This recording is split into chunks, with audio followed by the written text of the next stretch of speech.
얼마 전 어느 목사님을 만났습니다. 모든 면에서 모범적으로 사역을 감당하시는 목사님이셨지만 아쉬움이 많은 것 같았습니다.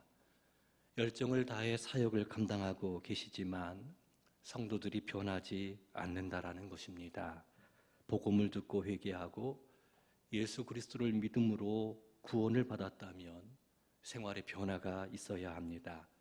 생각하는 것이나 말하는 것이나 행동하는 모든 것이 예수님 믿기 이전과는 달라야 합니다. 온전히 변화되지 않더라도 작은 변화라도 일어나야만 합니다. 예수님을 믿는다라는 것은 예수님을 우리의 삶의 주인으로 받아들이는 것이기 때문에 어떤 형태로든 변화가 일어나지 않는다라는 것은 심각한 문제가 아닐 수 없습니다. 그래서 이 목사님은 목회를 하시면서도 성도들이 삶의 변화가 일어나지 않는 것을 보면서 안타까워하셨던 것입니다. 안타까워하시는 목사님을 보면서 우리 교우들을 한번 생각해 보았습니다. 우리 교우들은 어떨까?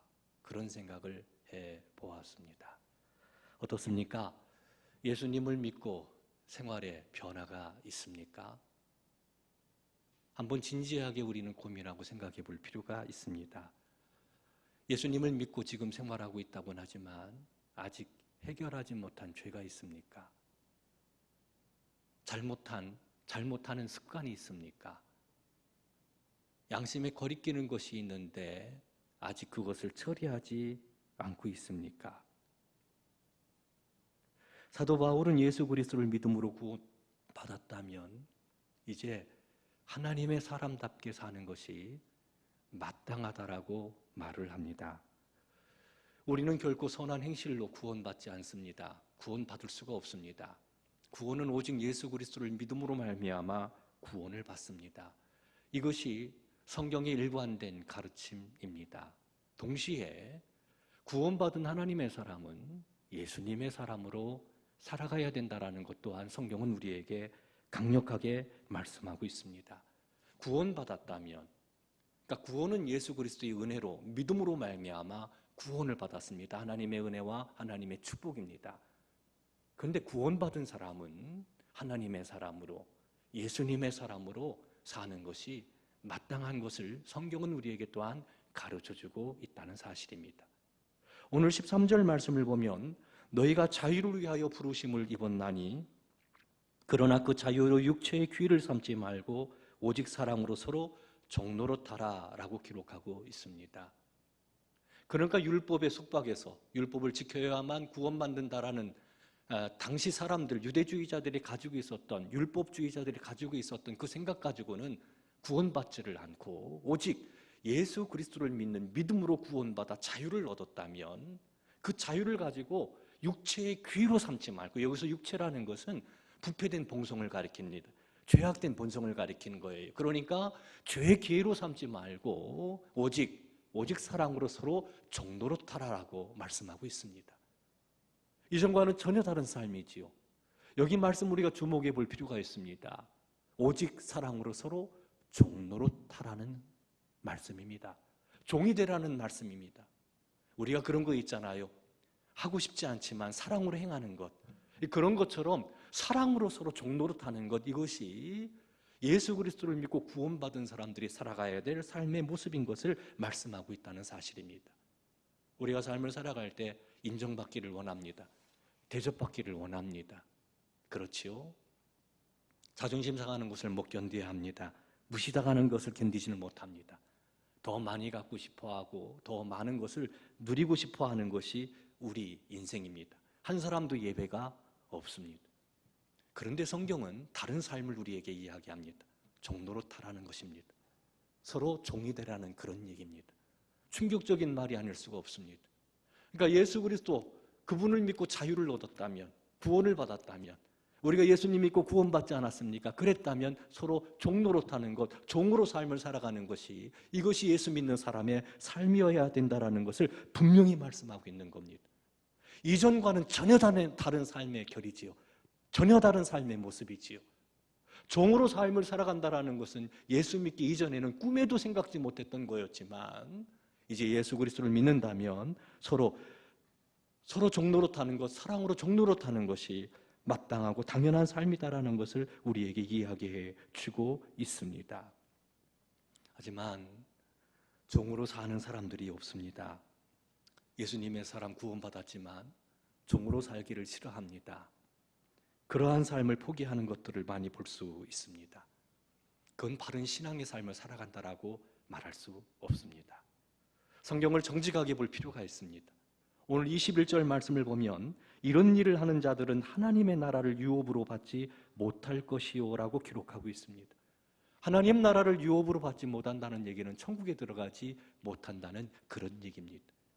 예수님의 사람이 아니라는 얘기입니다. 그렇다면 여기서 이런 일을 하는 사람들은 누구를 가리킵니까? 19절과 21절 말씀을 보면 이렇게 기록하고 있습니다. 육체의 일은 분명하니 곧 음행과 더러운 것과 호색과 우상 숭배와 술수와 원수 맺는 것과 분쟁과 시기와 분냄과 장밌는 것과 분열함과 이단과 투기와 술취함과 방탕함과 또 그와 같은 것들이라 라고 말하고 있습니다. 이와 같은 육체의 일을 행하는 사람들은 결코 하나님 나라를 유업으로 받지 못한다라고 선언하고 있는 것들을 볼 수 있습니다. 그러니까 예수 그리스도를 믿기 이전의 삶의 모습, 육체, 여기서 육체는 부패된 본성, 죄성을 가리킵니다. 죄를 따라 살아가는 삶의 모습을 가리키는 겁니다. 그렇게 죄된 모습으로 삶을 살아가고는 이전 예수 그리스도를 믿기 이전의 삶의 모습 그대로 그것을 가지고는 하나님 나라를 유업으로 받지 못한다는 그런 얘기입니다. 하나님 나라는 하나님이 주신 선물이지요. 예수 그리스도를 믿으면 주님이 주시는 선물입니다. 그런데 이 육체의 일을 하게 되면 하나님 나라를 유업으로 받지를 못한다라고 말씀하고 있습니다. 여기서 우리가 고민하게 돼요. 갈등하게 돼. 이게 무슨 말인지 이해가 잘 안 가는 거지요. 우리가 구원은 예수 그리스도를 믿음으로 가잖아요. 믿음으로 받잖아요. 천국은 예수 그리스도를 믿음으로 말미암아 가는 나라, 하나님이 주시는 것, 그 하나님의 선물 아닙니까? 천국은 선물입니다. 인간의 행위나 노력 같은 것으로 갈 수가 없는 거지요. 그런데 이런 일을 행하는 자, 육체의 일을 행하는 자는 하나님 나라를 유업으로 받지 못한다고 말을 합니다. 말씀이 충돌이 일어납니다. 그럼 내가 예수 그리스도를 믿고 구원받았는데, 구원받고 복음 안에서 삶을 살고 있는데 육체의 일을 행하고 있는 것, 만약 그렇게 하고 있다면 구원받지 못한 것인가? 내 구원은 가짜인가? 구원의 확신은 잘못된 건가? 이런 고민과 갈등을 할 수밖에 없다라는 거지요. 믿음으로 구원을 받는다면 이런 일을 행하는 사람, 이런 일을 행하면 하나님 나라에 들어가지 못한다라는 말, 이 앞뒤가 맞지를 않는 거예요. 사실은 수많은 사람들이 그렇게 혼돈 가운데서 이것도 아니고 저것도 아니고 갈 것 같기도 하고 가지 않을 것 같기도, 못 갈 것 같기도 하고 이러한 중간 지역에서 고민하며 갈등하며 생활하고 있는 분들이 많이 있는 것을 볼 수 있습니다. 여러분은 어떻습니까? 이렇게 한번 생각해 보면 어떨까요? 네, 예수 그리스도를 믿고 구원받았는데 예수님을 믿기 이전처럼 그대로 산다고 생각해 봅시다. 변한 것이 없습니다. 예수님 믿긴 하는데 여전히 바람을 핍니다. 바람 피는 사람 많잖아요. 음란한 짓을 행합니다. 도박을 합니다. 무당을 찾아가고 점쟁이를 찾아갑니다. 신접한 사람을 찾아가는 것은 저주받은 것입니다. 옳지 못합니다. 투기합니다. 시기합니다. 교만합니다. 거짓말합니다. 다툽니다. 당을 짓습니다. 원수를 맺습니다. 그걸 풀려고 생각하지를 않습니다. 분을 냅니다. 예수님을 믿는데 그와 같은 삶을 살아가는 사람 어떻게 생각하십니까? 이 사람을 과연 예수 믿는 사람이라고 이야기할 수 있겠습니까? 분명 예수 믿고 신앙생활하고 있는데 그의 삶의 모습은 형편없습니다. 예수 믿기 이전과는 전혀 다른 삶이 아닙니다. 변화가 일어나지 않습니다. 육체의 일을 계속하고 있습니다. 육체의 소욕을 따라 지내고 있습니다. 예수님께서 첫 번째 하신 전도할 때 하신 말씀이 무엇입니까? 요단강가에서 세례 요한이 첫 번째 하나님의 말씀을 선포할 때 무슨 말을 전했습니까? 제자들이 첫 번째 메시지를 정할 때 어떤 말씀을 선포했습니까? 교회들이 세상을 향하여 어떤 말씀, 복음을 전해야 됩니까? 회개하라, 천국이 가까웠느니라. 이것이 바로 주님이 우리에게 말씀하신 첫 번째 말씀이시고 세례 요한이 첫 번째 선포한 말씀이 회개하라 천국이 가까웠다라는 말이, 그분의 뒤를 쫓는 교회와 제자들 역시 회개하라 천국이 가까웠느니라 이 복음의 말씀을 전하는 것, 이것이 첫 번째 말씀이어야 된다라는 것, 우리는 말씀을 통해서 잘 알고 있습니다. 그렇다면 여기서 회개는 뭡니까? 회개하라 천국이 가까웠느니라, 천국이 가까이 다가오고 있는데, 가까이 왔는데 어떻게 해야 그 천국에 들어갈 수 있느냐라고 이야기할 때 그 조건은 회개하는 것입니다. 회개는 돌이키는 것입니다. 내 마음대로 내 고집대로 삶을 살아갔던 것에서 돌이키는 것이 회개입니다. 육체의 일에서 돌이키는 것이 회개입니다. 음행하는 사람이 음행을 버리고 주님께로 돌아오는 것이 회개입니다. 거짓말했던 사람이 거짓말을 버리고 진실을 말하는 것이 회개입니다. 분노를 버려야 합니다. 시기를 버려야 합니다. 분쟁을 버려야 합니다. 우상 숭배와 더러운 것과 방탕함과 술 취함을 버려야 합니다. 육체의 일, 이것을 버려야, 이것이 회개인 겁니다. 이것을 부둥켜 안고 회개했다, 이건 말이 안 되는 거예요.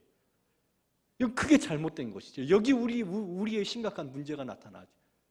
예수 그리스도를 믿으면서도, 예수 그리스도를 의지한다고 하면서도 여전히 우리는 육체의 일을, 그 일을 행하고 있다는 것, 이것이 우리의 심각한 문제, 우리의 불행이다라고 이야기할 수 있습니다. 그러니까 거기 자유가 없습니다. 평강이 없습니다. 예수님을 믿는다고 말하면서 육체의 일, 그 죄를 따라 행동하는 삶은, 그것은 하나님께서 가증되이 여기시는 삶이다라고 이야기할 수 있습니다. 믿음의 고백대로 이제는 예수 그리스도를 믿는 믿음으로 삶을 살아가야 됩니다. 변화가 일어납니다. 변화가 일어나야 됩니다. 새로워져야 됩니다. 이런 일들을 하고는 하나님 나라를 유업으로 받을 수 없습니다. 즉 다시 말해서 버려야 되는 거예요. 정산해야 되는 겁니다.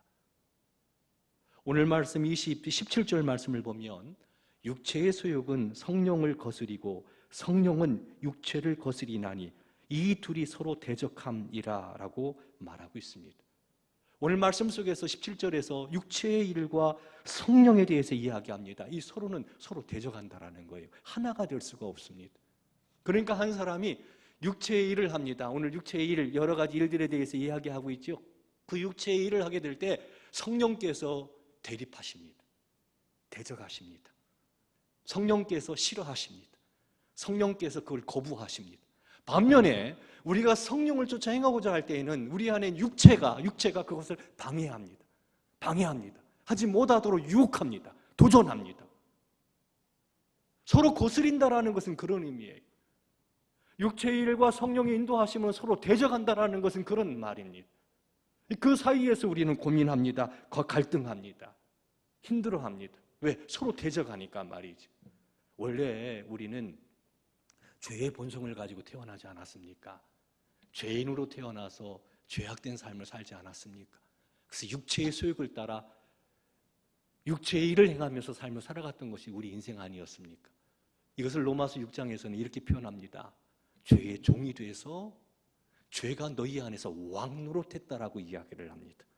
그러니까 부패된 봉선, 죄악된 죄를 가지고 태어나서 그 죄가 우리를 지배하고 있는 거예요. 왕노릇하고 있다는 것은 지배를 의미합니다.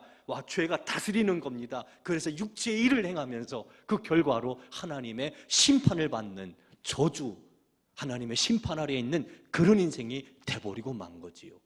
이런 인생을 하나님은 이처럼 사랑하셔서 아들 되신 예수 그리스도, 유일하신 예수님을 이 세상에 보내셨고, 예수님은 우리의 모든 죄짐을 담당하시고 십자가에서 그 형벌을 대신 받으심으로 우리를 구원하셨습니다. 누구든지 예수님을 믿으면 구원을 받습니다.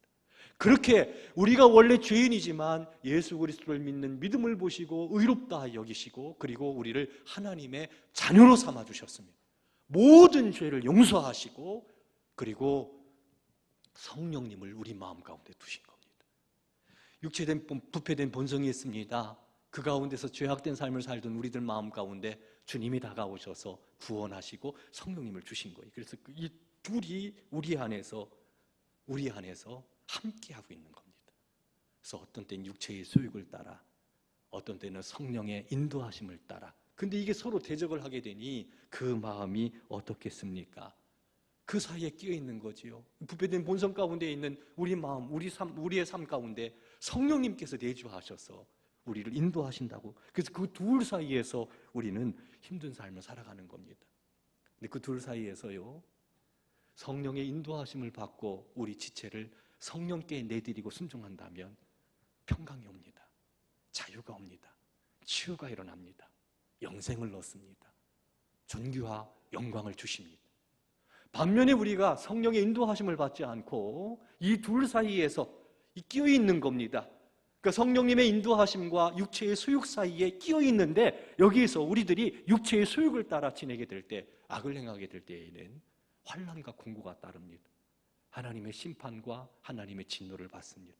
로마서 2장은 이것을 우리에게 분명히 말씀하고 있습니다. 이제 예수 그리스도 안에서 바울 사도는 성령의 인도하심을 받고 삶을 살아가야 된다는 것을 강력하게 이야기하고 있는 겁니다. 둘 사이에 끼어 있어요.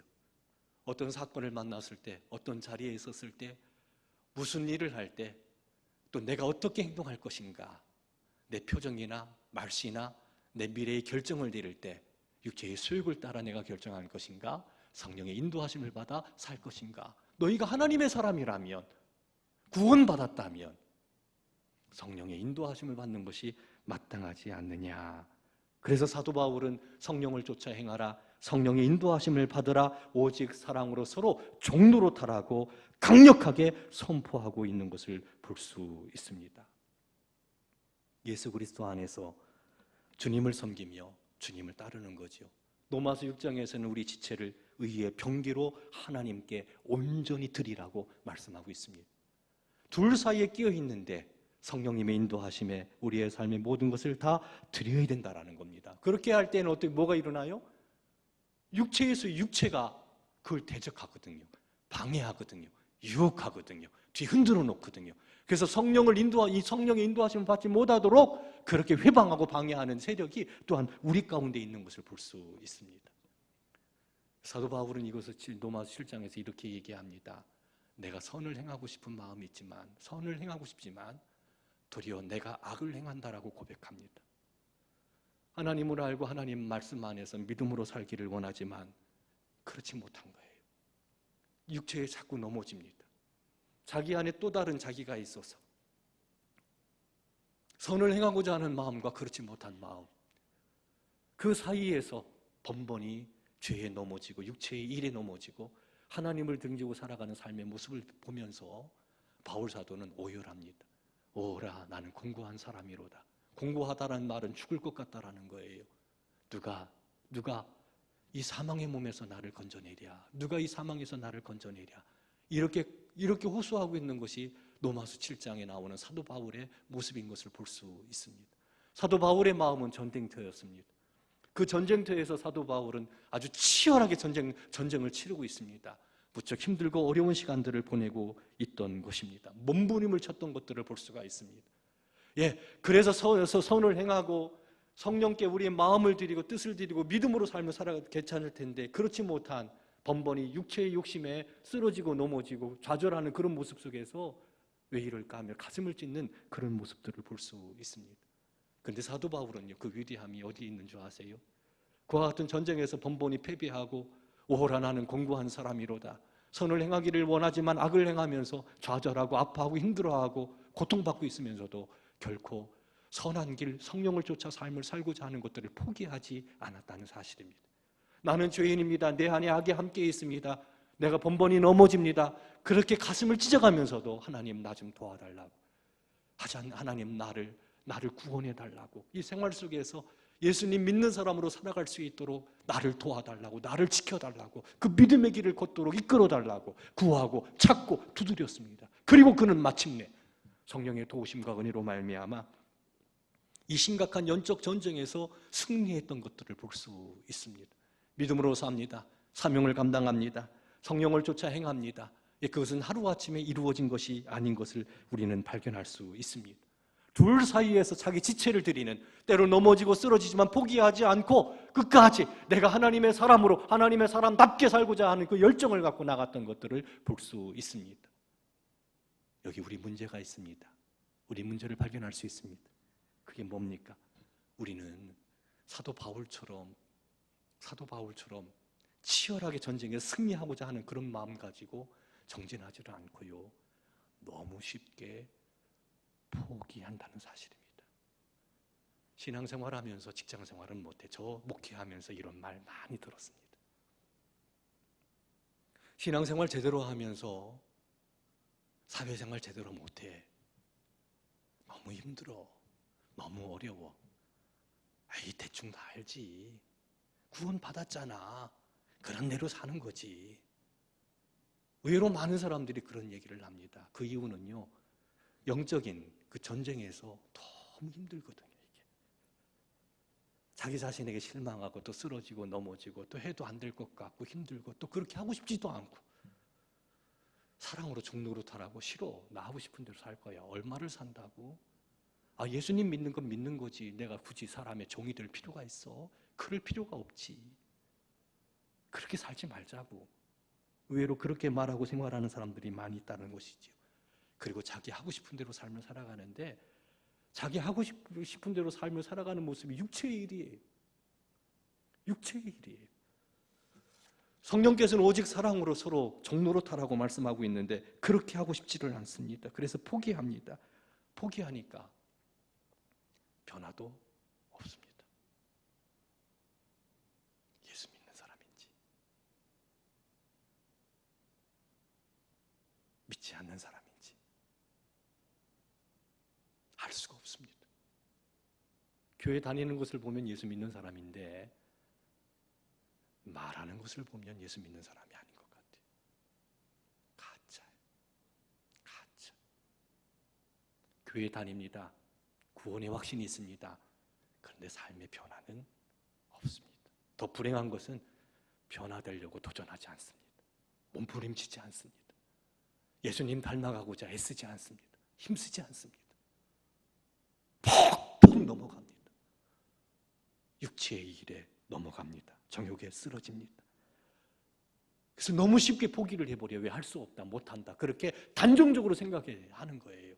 그러니까 아무런 변화가 일어나지 않는 겁니다. 제가 테니스를 좀 치거든요. 그런데 한 10년쯤 치면요, 아무리 못 치는 사람도요 테니스 칠 수 있습니다. 폼이 이쁘게 나옵니다. 그렇게 되어 있습니다. 처음에는 아무것도 모르잖아요. 근데 계속 훈련하고 포기하지 않고 계속하면요 폼을 익힐 수가 있고 테니스를 치면서 재미를 느낄 수가 있습니다. 원래 제가 수영을 못해요. 물에만 들어가면 푹푹 빠졌던 사람입니다. 그런데 한 달 딱 등록하고 나가보니까 한 달 되니까 딱 뜨더라고요. 신기했습니다. 포기하지 않으면 물에 뜰 수 있습니다. 할 수 있습니다. 예수님의 사람으로 살 수 있습니다. 경건하게 생활할 수 있습니다. 믿음의 길을 걸어갈 수 있습니다. 성령의 인도하심 받으면서 복 있게 삶을 살아갈 수 있습니다. 포기하지 않는다면 할 수 있습니다. 한번 생각해 보세요. 부패된 본성을 가지고 죄악 가운데 삶을 살아갈 때 죄가 우리 안에서 왕노릇했습니다. 죄에 끌려 삶을 살아갔습니다. 그런데 성령님께서 지극히 크신 하나님의 영이 우리와 함께 하십니다. 우리의 연약함을 도와주신다고 말씀하셨습니다. 우리를 지켜주신다고 약속하셨습니다. 왜 못합니까? 왜 못합니까? 죄 아래서 죄를 지으며 삶을 살아갔던 삶, 이 예수 믿기 이전의 삶이라면 예수님 믿고 성령님께서 우리 함께 하시고 하나님이 우리를 도우시며 그 길을 걷게 하시고 이끌어 주시는데 왜 우리가 예수님의 사람으로 살지를 못합니까? 포기하기 때문 아닙니까? 안 돼, 못해, 할 수 없어. 그건 할 수가 없는 거야. 포기하기 때문에 우리는 그 거룩한 믿음의 길을 성령의 인도하심을 받지 못하는 그런 경우들이 많이 있습니다. 사랑하는 성도 여러분, 이사야 선지자는 이렇게 이야기합니다. 이스라엘 백성들을 향해서 극상품 포도나무를 심고 좋은 열매를 맺을 수 있는 모든 것을 완벽하게 준비하고 좋은 열매를 기대했다라고 이야기를 합니다. 그런데 이스라엘 백성이 들포도 열매를 맺습니다. 그래서 하나님이 진노하시는 거지요. 예, 우리는 극상품 포도나무입니다. 하나님이 우리를 택하셨습니다. 예수 그리스도 안에서 우리를 구원하셨습니다. 성령님께서 우리 안에 거하십니다. 성령님이 우리의 연약함을 도우시고 우리의 기도를 들어 응답해 주십니다. 구하고 찾고 두드릴 때 반드시 주시겠다라고 말씀하셨습니다. 극상품 포도나무이기 때문에 또 모든 포도나무의 아름다운 열매를 맺을 수 있는 모든 것을 하나님께서 완벽하게 준비해 주셨기 때문에 성령의 아름다운 열매를 맺을 수 있습니다. 육체의 일과 성령의 인도하심 사이에서 우리는 얼마든지 믿음으로 승리할 수 있습니다. 하나님의 열심히 그렇게 인도하실 겁니다. 포기하니까 안 되는 거지요. 포기하니까 안 되는 거죠. 사랑하는 성도 여러분, 우리는 삶의 변화가 필요합니다. 예수 믿기 이전의 삶의 모습 이대로 가지고 거룩한 영광의 나라 들어갈 수는 없습니다. 그리스도의 향기와 그리스도의 편지로 세상 속에서 우리는 삶을 살아가야 됩니다. 우리를 구원하신 주님께서는 너희의 착한 행실을 보고 세상 사람들이 하나님께 영광을 돌리게 하라고 말씀하셨습니다. 예수님의 말씀입니다. 그 착한 행실이 무엇입니까? 성령의 인도하심을 받아 살아가는 거죠. 그게 뭡니까? 오직 사랑으로 서로 종노릇하는 겁니다. 할 수 있습니다. 그럴 때 세상은 새로워지는 겁니다. 어두운 세상이 밝아지는 겁니다. 이것이 교회의 능력입니다. 이것이 세상을 변화시키는 성도의 능력이 바로 그겁니다. 그와 같은 성령의 인도하심을 받고 삶을 살아가는 것을 통해서 가정도 일터도 새롭게 변화되는 것입니다. 사랑하는 성도 여러분, 맏을 잃어버린 소금이 된다면 어떻게 되겠습니까? 우리 아빠, 우리 엄마는 교회 다니는데 그런데 예수님 믿는 사람 같지 않아 부끄러운 부모가 되겠습니까? 세상 사람들에게 저 사람 교회 다니는 사람이 저렇게 해도 돼? 비난받는 사람으로 살기를 원합니까? 스스로도 생각하기를 구원받은 하나님의 사람인데 스스로가 자기를 바라보면 부끄러워 창피한 사람으로 삶을 살아간다는 것이 얼마나 이것이 비참한 것입니까? 낯을 잃어버린 소금이 되면 어떻게 되겠습니까? 성령의 인도하심을 받아 삶을 살아갈 수 있습니다. 성령님, 우리 안에 계신 성령님이 연약한 우리를 도와주신다 약속하셨고 하나님께서 그 길로 이끌어 주신다 약속하셨습니다. 살 수 있습니다. 할 수 있습니다. 포기하지 맙시다. 1년 지나고 5년 지나고 10년 지나고 그렇게 날마다 예수님 닮아가는 삶의 모습, 주님 오실 때 온전히 변화되어 주님을 맞이하는 그날을 바라보면서 우리는 육체의 일과 성령의 인도하심 사이에서 우리 지체를 성령의 인도하심에 맡기고 믿음으로 삶을 살아가. 사실 이것이 오늘 이 시대에 우리 그리스도인들에게 요청하는 하나님의 뜻이기요, 세상이 그런 모습을 우리에게 원한다라고 저는 확신합니다. 그럴 때 세상은 새로워질 수 있습니다. 하나님의 은혜와 사랑이 우리 성도 여러분과 함께 하기를 바랍니다. 예수 그리스도의 이름으로 말미암아, 그분을 믿음으로 말미암아 구원받았습니까? 이제 육체의 소욕과 성령의 인도하심 사이에서 우리 지체를 누구에게 드느냐에 따라 우리의 삶이 결정됩니다. 우리의 가정도 이 세상도 새롭게 됩니다. 그 믿음 가지고 할 수 있습니다. 할 수 있습니다. 이제 예수님의 사람으로 우리의 말씨가, 우리의 행동이, 우리의 삶이 새롭게 변화돼서 어두운 세상을 비추고 하나님께 영광 돌리는 우리 성도 여러분 되시기를 주의 이름으로 축원합니다. 기도하겠습니다. 자비로우신 하나님 아버지, 감사를 드립니다. 이제 오직 사랑으로 서로 종노릇하여 성령의 9가지 열매를 맺어감으로 하나님께 영광을 돌리는 저희들이 되게 하여 주시옵소서. 예수 그리스도를 믿기 이전의 삶과는 다른 삶, 세상 사람들이 살아가는 삶의 모습과는 다른 삶, 그렇게 하나님의 영광을 드러낼 수 있도록 인도하여 주시기를 원합니다. 육체의 소유과 성령님의 인도함 사이에서 우리 지체를 성령님께 내어드리고 믿음 안에서 성령을 쫓아 행함으로 어두운 세상을 비추는 복 있는 삶이 되게 하시고 주님께서 약속하신 바 영광과 존귀와 평강과 영생을 누리며 그 거룩한 믿음의 길을 걸어가는 저희들이 되게 하여 주시옵소서. 뒤돌아보면 부끄러운 것이 참 많습니다. 예수님을 믿고 구원받았다고 그렇게 노래하고 찬양하며 예배하며 고백하지만 그 믿음의 고백대로 살지를 못하고 육체의 소욕을 따라 살아가 부끄러움과 창피와 스스로가 생각할 때에도 아버지 하나님 부끄러운 모습으로 삶을 살아갈 때가 있었음을 고백합니다. 주님, 우리를 용서해 주시고 오늘 말씀을 듣고 새롭게 변화되어 이제 주님을 닮아가는 일에, 이제 성령의 인도하심을 따라 믿음으로 삶을 살아가는 일에 힘쓰게 하여 주시고, 그래서 하나님의 영광을 드러내는 저희들이 되게 하여 주시옵소서. 예수님의 이름으로 기도드리옵나이다. 아멘.